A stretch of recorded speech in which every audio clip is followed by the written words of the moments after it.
नमस्कार। लोकमत हिंदी में आपका स्वागत है।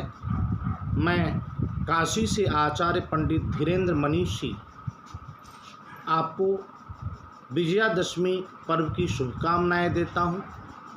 नवरात्रि में 9 दिनों तक मां के विविध विग्रह एवं स्वरूप का वर्णन हमने आपके बीच किया और हम उसी हिसाब से माता का पूजन अर्चन किए। आज दशमी के दिन माता दुर्गा के प्रतिमाओं का विसर्जन का दिन है।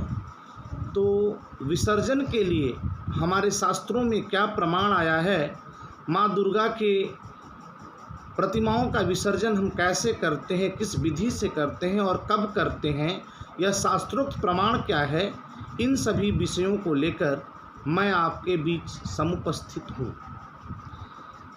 लिखा गया है, दशम्याम देवीं विसर्जयेत। दशमी तिथि को ही माँ दुर्गा देवी का विसर्जन करना चाहिए।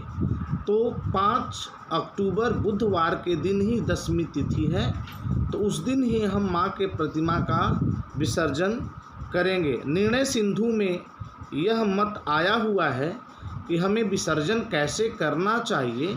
तो विसर्जन के दिन प्रातः काल माता की विधिवत पूजन करनी चाहिए।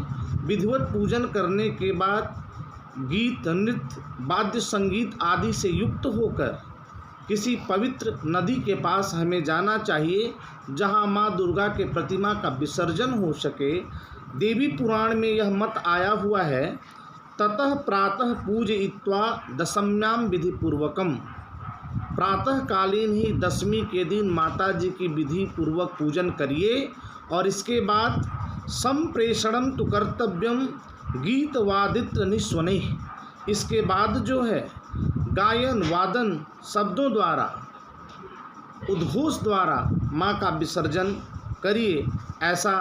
और इसके बाद माँ का विसर्जन करने से पूर्व माँ से प्रार्थना करना है, रूपम देहि यशो देहि भगम भगवती देहि में, पुत्रान देहि धनम देहि सर्वान कामांश देहि में। हाथ में पुष्प लेकर माता जी से पूजन करना है, अर्चन करना है। हे भगवती, मुझे रूप दीजिए, मुझे यश दीजिए, मुझे ऐश्वर्य दीजिए, मुझे पुत्र पौत्रादि दीजिए, मुझे धन दीजिए और मैं आपका भक्त हूँ, मेरी सारी इच्छाओं की पूर्ति कीजिए। ऐसा दशमी के दिन माता के सामने सम्मुख होकर प्रार्थना करना है और यह भी कहना है, मैं सगनी महामाये चामुंडे मुंडमालिनी आयु आरोग्य ऐश्वर्यम देहि देवी नमोस्तुते।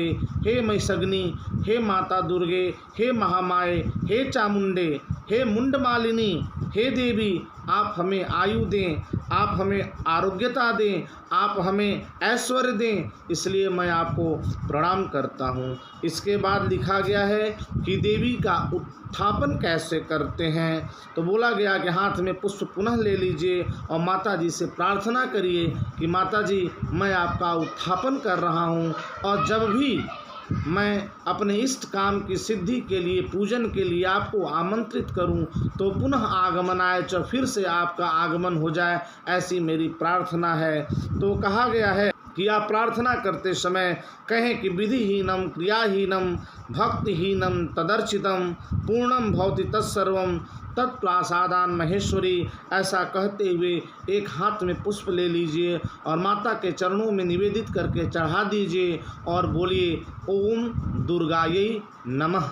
इसके बाद पूजन करने के बाद माता को उस पंडाल से, उस जगह से विस्थापित करके किसी पवित्र जल, पवित्र नदी के पास ले जाइए। और यहाँ कहा गया है कि बहते हुए जल में अगर माँ का प्रवाह किया जाए तो सबसे उत्तम माना जाता है। कहा गया है, ब्रजम सूत्रो जलम वृद्धे स्थित्वाम च जले त्विह। बहते हुए जल में वृद्धि के लिए जाओ और इस जल में स्थिर रहो। इस प्रकार उठाकर माता से प्रार्थना करनी है कि हे माता, हे देवी, हे जगन्मात, साल भर बीतने पर मैं पुनः आपको बुलाऊंगा, तो आप हमारे इस पूजन को स्वीकार करने के लिए आ जाइएगा।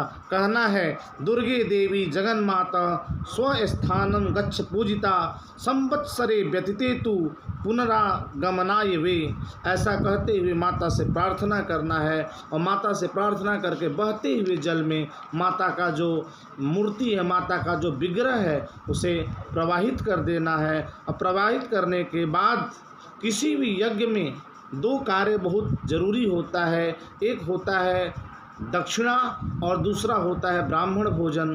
तो जिन नियुक्त ब्राह्मणों के द्वारा दुर्गा सप्तशती आदि का पाठ किया गया, उनको विधिवत आप दक्षिणा वस्त्र आदि दें।